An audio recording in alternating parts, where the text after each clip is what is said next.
आप देख रहे हैं अल्फा डिफेंस हिंदी में आपका स्वागत है।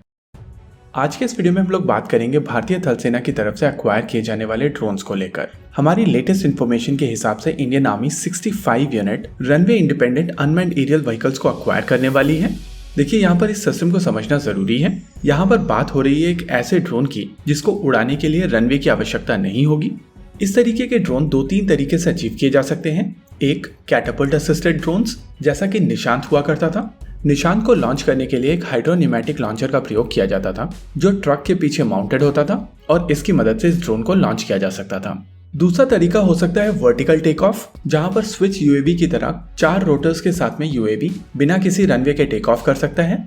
लेकिन इस तरीके के अरेंजमेंट के साथ में यूएवीज की स्पीड बहुत ज्यादा नहीं होती है और ये एक लिमिटेशन बन जाती है।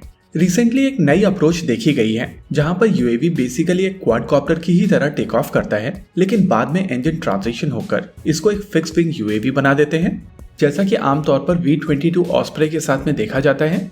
और इसी वजह से V-22 ऑस्प्रे के साथ में जो परेशानियां रही हैं वो परेशानियां इस तरीके की यूएवीज में भी रहती हैं। जैसे कि ट्रांजिशनिंग प्रोसेस एक कॉम्प्लेक्स प्रोसेस है जो यूएवी की कॉम्प्लेक्सिटी को बढ़ाता है, साथ ही साथ इसकी कॉस्ट को भी इंक्रीज करता है।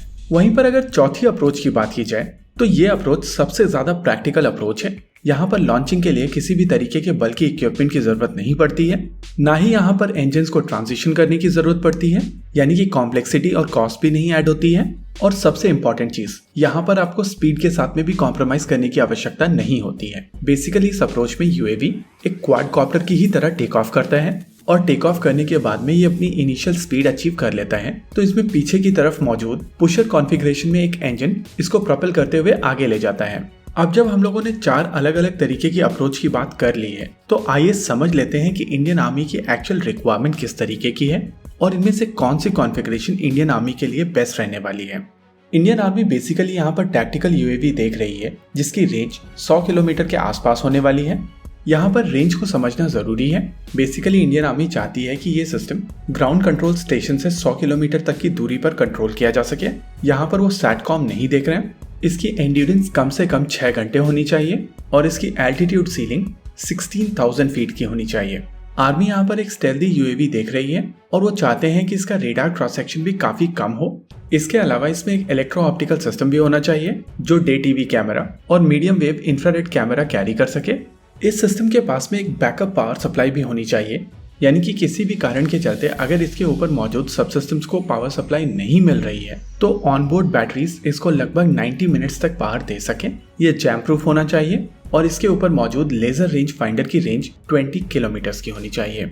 देखिए, यहाँ पर यह समझना जरूरी है कि ये जो भी कैपेबिलिटीज मांगी गई हैं ये मॉडेस्ट कैपेबिलिटीज हैं और इनको काफी आसानी से अचीव किया जा सकता है। In theory already existing Nishant की टेक्नोलॉजी 80% रिक्वायरमेंट को एड्रेस करने में सक्षम है, लेकिन निशांत को लॉन्च करने के लिए एक हाइड्रोन्यूमेटिक लॉन्चर की आवश्यकता पड़ती थी और मुझे नहीं लगता कि आज की तारीख में हम लोगों को इतने बल्कि सिस्टम की आवश्यकता पड़ेगी। वैसे मार्केट में बहुत सारी ऐसी कंपनीज हैं जिनके खुद के vertical take off UAVs available हैं, लेकिन क्या वो 16,000 फीट की ऊंचाई पर ऑपरेट कर सकते हैं, वो क्वेश्चन रहेगा। वैसे इंडियन आर्मी की तरफ से ये प्रोग्राम मेक 2 कैटेगरी के तहत लॉन्च किया गया है, यानी कि जो भी पार्टिसिपेंट्स यहाँ पर आने वाले हैं उनको अपने प्रोटोटाइप को खुद ही फंड करना पड़ेगा और यहाँ पर गवर्नमेंट ऑफ इंडिया की तरफ से कोई भी फंडिंग नहीं दी जाएगी।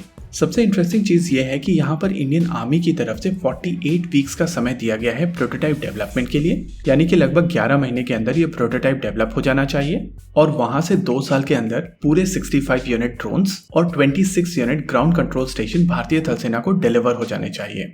इस समय भारत में बहुत सारी ऐसी कंपनीज हैं जो विदेशी सिस्टम्स को इंडियन लेबल लगा करके मेक इन इंडिया के तहत बेचना चाहती हैं और यहाँ पर इंडियन आर्मी को उनसे भी परहेज नहीं है। इसी वजह से देखना इंटरेस्टिंग होगा कि इवेंचुअली कौन सा सिस्टम सेलेक्ट होता है। इसी के साथ आज के इस वीडियो में रखते हैं केवल इतना ही। वीडियो को अंत तक देखने के लिए धन्यवाद। देखते रहिए अल्फा डिफेंस। जय हिंद।